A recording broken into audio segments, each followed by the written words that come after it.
کسی کمزور پر ظلم کرنے کی اجازت اسلام نہیں دیتا۔ لوگ آج اسلام کو جس طرح کے چہرے کے ساتھ پیش کرنا چاہ رہے ہیں، میں ان کو میسج دینا چاہتا ہوں، میاں باڈی کا اگر تمہارے غلط استعمال ہو تو پکڑ ہے قیامت کے دن۔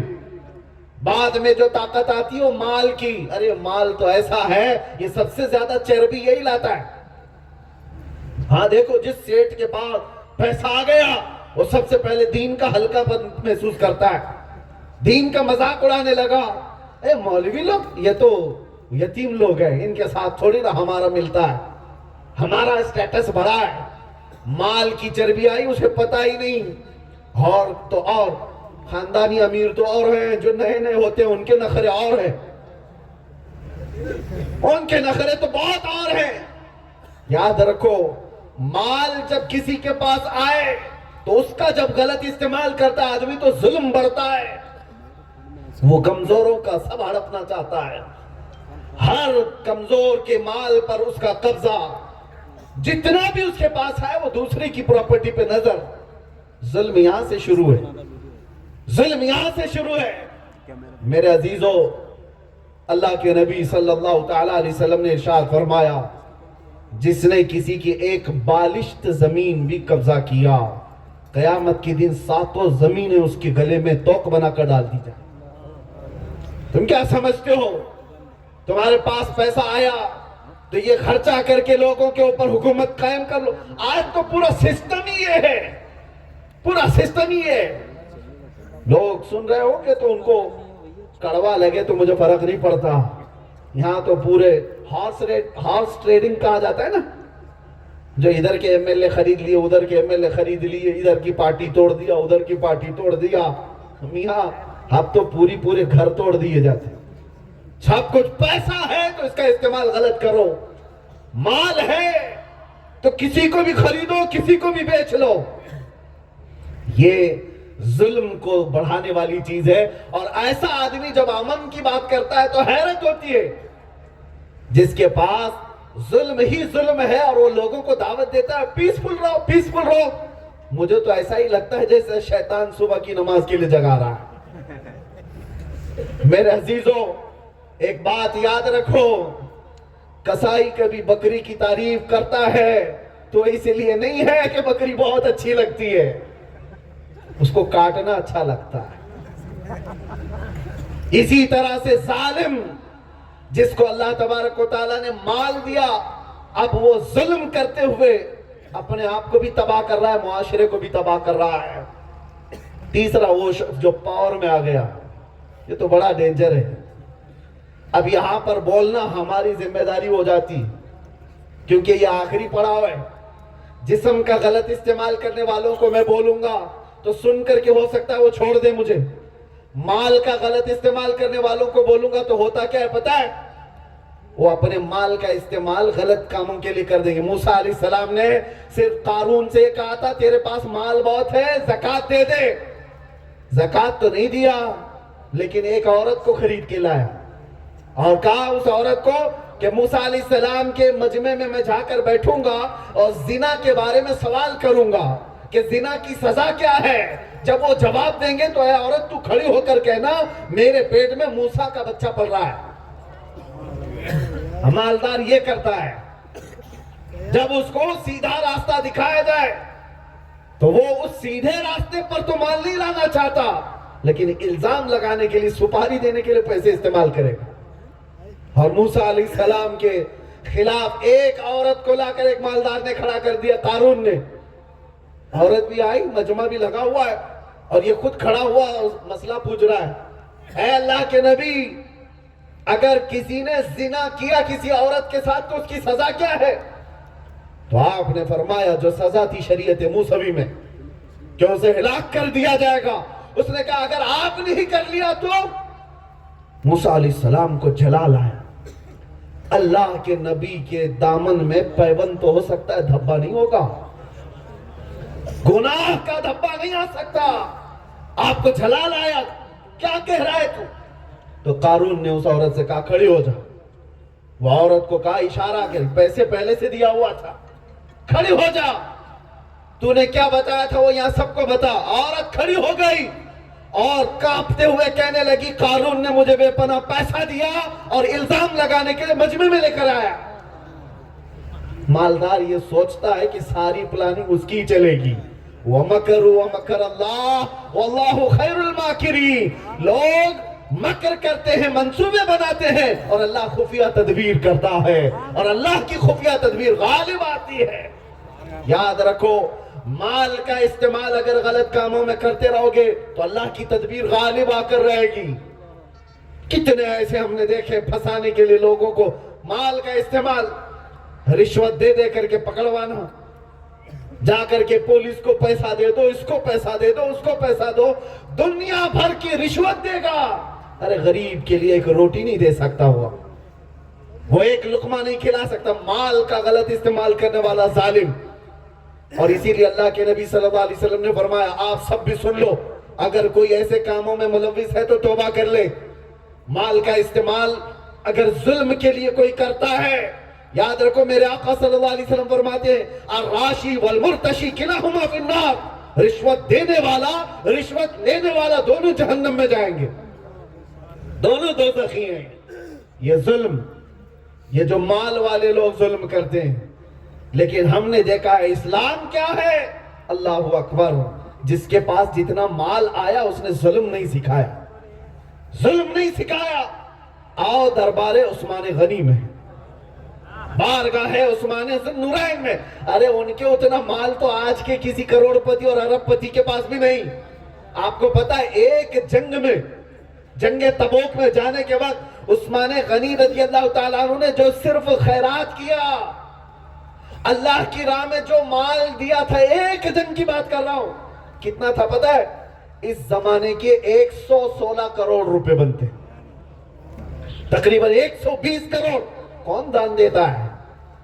ارے 100 روپے دے کر پیپر میں چھپوانے والوں، وہ 120 کروڑ کی بات کر رہا ہوں۔ ایک بار صرف میرے مصطفیٰ نے فرمایا تھا، مال اتنا تھا ان کا، مال اتنا تھا کہ کسی کا کیا پتا آج مال اس کے بیٹے تک آتا ہے کہ پوتے تک آتا ہے، کچھ پتا نہیں، لیکن جا کر دیکھو مدینے میں آج بھی عثمان غنی کا مال موجود ہے۔ آج بھی ان کی وقت، ان کے تمام مال کی جائیداد کی چیزیں مدینے کی میونسپلٹی، وہاں کی بلدیہ اس کو مینٹین کرتی آ رہی ہے۔ 1400 سالوں سے اللہ نے جس کا مال محفوظ رکھا ہے، اس عثمان غنی کی بات کر رہا ہوں۔ مال آیا تھا تو غلط استعمال نہیں کیا، کیونکہ اتنا مال تھا، وہ چاہتے تو مدینے کے سارے یہودیوں کو خرید لیتے، یا تو پھر باہر کے گنڈے لا کر کے ان کو پٹوا دیتے۔ حضرت عثمان غنی نے کیا کیا؟ یہودی کیا کرتے تھے؟ مال کا غلط استعمال۔ مدینے میں جب کبھی کوئی تجارت کا قافلہ آتا تو یہودی سب سے پہلے جا کر پورے قافلے کا مال خرید لیتے۔ آج سٹاک کرنے والے لوگ وہ بھی ظلم میں مبتلا ہیں۔ یہودی کرتے کیا تھے؟ پورا مال خرید کر کے جمع کر لیتے، انتظار کرتے بازار میں سب چیزیں ختم ہو جائیں پھر ہم اپنا مال نکالیں گے۔ پیاز دبا کر کے رکھا ہے، آلو دبا کر رکھا ہے، چاول دبا کر رکھا ہے، شکر دبا کر رکھا ہے، یہ غلہ ہے، اناج ہے جو لوگوں کی ضروریات کا ہے۔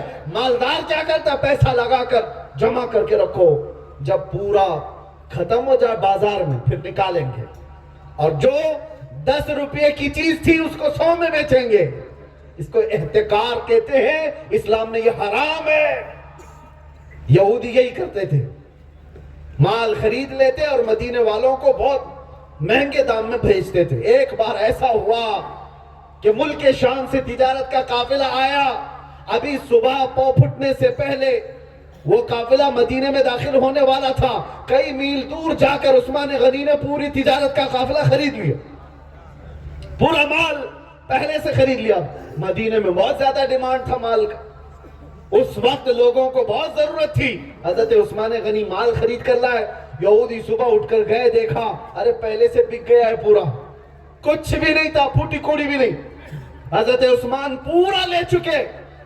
یہودیوں نے پوچھا یہ پورے آج بھی مارکیٹ کی کالا بازاری جو یہودی کنٹرول کیے ہوئے ہیں، یہ جو پوری اکنامک وار ہے، یہ کون کروا رہا ہے؟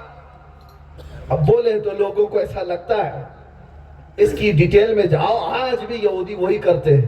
بازاروں پر کنٹرول، گولڈ کو اوپر لے جانا نیچے لے جانا، اکنامی کو گرانا اٹھانا، شیئر بازار کے سارے یہ سب گٹھیاں کون دیکھ رہا ہے یہ سب؟ خیر مدینے میں ہوا کہ مال کا غلط استعمال کرنے والا جب پھنس گیا، عثمان غنی نے پورا مال خرید لیا ہے۔ ان کو پتا چلا تو سب آئے، جو بڑے بڑے پیسے والے لوگ تھے، کہا عثمان سنا ہے پورا مال تم نے خرید لیا، ایک کام کرو جتنے میں تم نے خریدا ہے تم اپنا نفع رکھ کر کے ہم کو بیچ دو، اپنا پروفٹ رکھ کر کے ہم کو بیچ دو۔ حضرت عثمان نے کہا چلو ٹھیک ہے بیچ دوں گا، کتنا پروفٹ دو گے؟ 1,00,000 میں لیا ہے پورا، 1,00,000 میں لیا ہے، تم کتنا دو گے؟ یہودی کہنے لگے ہم 2,00,000 میں تم کو پورا مال لے لیں گے، 2,00,000 دیں گے اور دے دو، ڈبل دینے کو تیار۔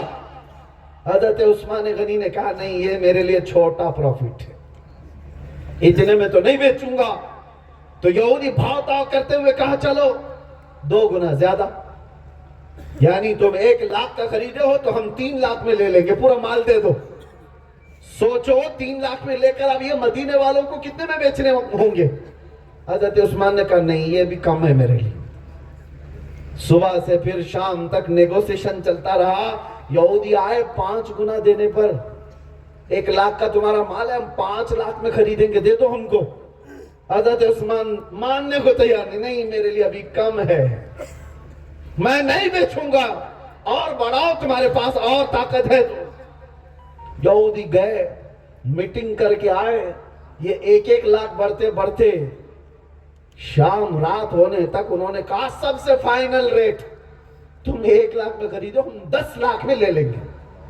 اور اتنا پروفٹ کوئی دینے کو تیار ہے، پھر بازار میں وہ کیا بھاؤ میں بیچنے والا ہوگا؟ وہ تو چالاک لوگ ہیں۔ یہودیوں نے کہا ہم کو 10 گنا زیادہ میں بیچ دو۔ حضرت عثمان نے کہا سوچ کے بتاتا ہوں۔ اس کے بعد پھر ان لوگوں نے اپنے قاصد بھیجے تو حضرت عثمان نے کہا نہیں مجھے کم لگ رہا ہے، اگر اور بڑھا سکتے ہو۔ وہ سب کہ کیسی پروفٹ چاہتے ہو، اتنا کوئی بازار میں خریدار بھی نہیں ملے گا تمہیں جو تمہارے مال کا 10 گنا دے کر کے لے لے، بیچ دو فائدے میں رہو گے۔ حضرت عثمان نے کہا نہیں بیچوں۔ چلے گئے، دوسرے دن فجر کی نماز میں مسجد نبوی تشریف لائے۔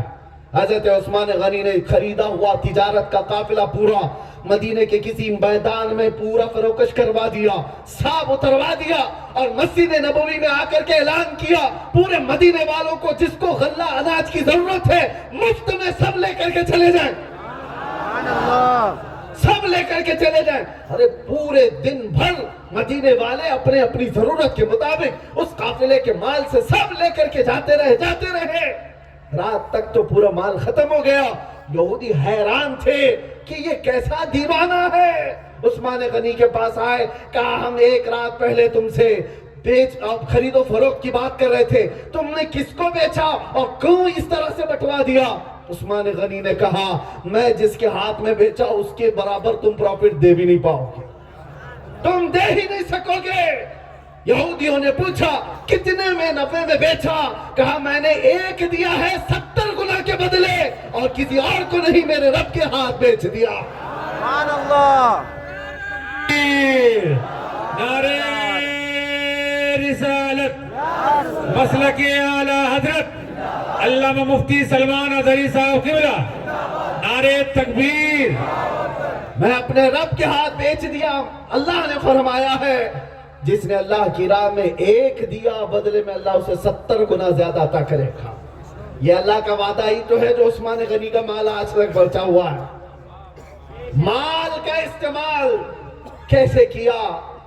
یہودی تو احتکار کرتے تھے، غریبوں کی ضرورت کے مطابق اپنا مال نکال کر اونے پونے بیچنا یا ان کو مہنگے داموں میں بیچنا، یہ ظلم ہے۔ اور آپ کو پتا ہے ظلم کرنے والے لوگ صرف یہ نہیں ہاتھ سے چاقو سے مارا، تلوار سے مارا، کسی کو اڑا دیا، صرف یہ ظلم نہیں، ظلم کی بہت شاخیں ہیں، بہت شکلیں ہیں جو معاشرے میں پنپ رہی ہیں۔ ملاوٹ کرنے والا ظالم کہا گیا ہے، دودھ میں پانی ملانے والا، تیل میں کیمیکل ملانے والا، اناج کو ملاوٹ کے ساتھ بیچنے والا ظالم ہے شریعت اسلام کی نظر میں۔ اور کہا گیا پورے معاشرے کو تباہ کر رہا ہے. اور آپ کو تاریخ پڑھنی چاہیے, حضرت شعیب علیہ السلام کی قوم پر صرف اسی لیے عذاب آیا تھا کہ وہ ناپ تول میں کمی کرتے تھے. ناپ تول میں کمی کرنا اللہ کی بارگاہ میں ظلم ہے. اللہ نے اس پوری قوم کو کہا ظالم ہے. ظالم قوم پر اللہ نے عذاب نازل کیا, اور ایسا عذاب آیا تھا کہ ان کے بھیجے نکل گئے تھے. ہاں غرور تھا ان کو مال پر کہ ہم سب کچھ اپنے مال سے بچا لے جائیں. دنیا میں ایسی تاریخیں پڑھو میرے عزیزوں, جو بڑے بڑے مال والے آئے لیکن وہ تباہ و برباد ہو گئے, ان کی کوئی چیزیں باقی نہیں رہ گئی. تو میں کہنا یہ چاہتا ہوں, اللہ نے اگر کبھی مال دیا تو یاد رکھنا ایک ایک پائی کا حساب بھی دینا ہوگا, حساب بھی دینا ہوگا. تم عیاشیوں میں اڑائے, ظلم کے لیے اپنے مال کا استعمال کیا. ظلم دو قسم کا, نوعیت کے حساب سے اپنے اوپر بھی آدمی ظلم کرتا ہے, دوسرے پر بھی. گناہوں کے لیے استعمال کیا مال تو اس نے اپنے آپ پہ ظلم کیا ہے, اپنے آپ پر ظلم کیا. اور دوسرے کو گرانے کے لیے کیا تو دوسرے کے ساتھ ظلم ہے. یہ دونوں ظلم سے اپنے آپ کو بچاؤ. تیسرا جو میں کہہ رہا تھا, جسم کی طاقت والا, مال کی طاقت والا جب ظالم بنتا ہے تو ہم اس کے خلاف بولیں گے. ہو سکتا ہے وہ سن کر کے سدھر جائیں یا ہمارے خلاف کچھ کر لیں, چھوٹی موٹی بات. لیکن پاور والا جب ظلم کرتا ہے, کرسی پہ بیٹھا ہوا, اور وہ ظلم کرنے لگ جائے اپنے پاور کا غلط استعمال, اور اس وقت علماء کا بولنا میرے آقا نے فرمایا افضل جہاد ہے.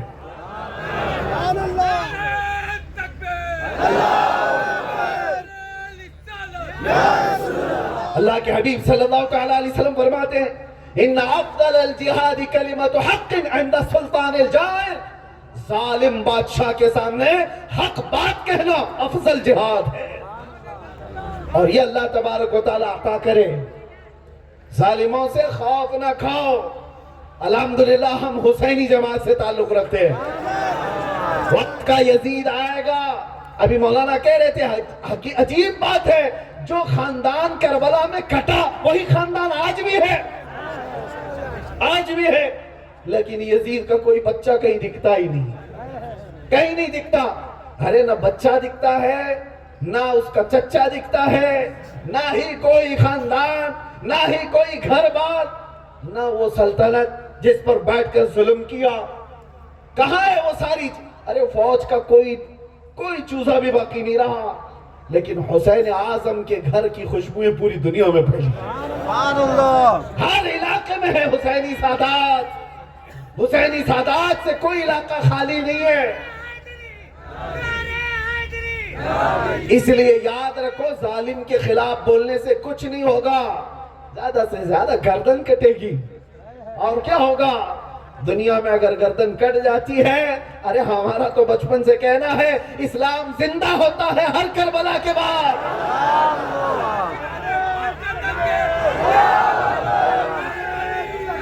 اللہ.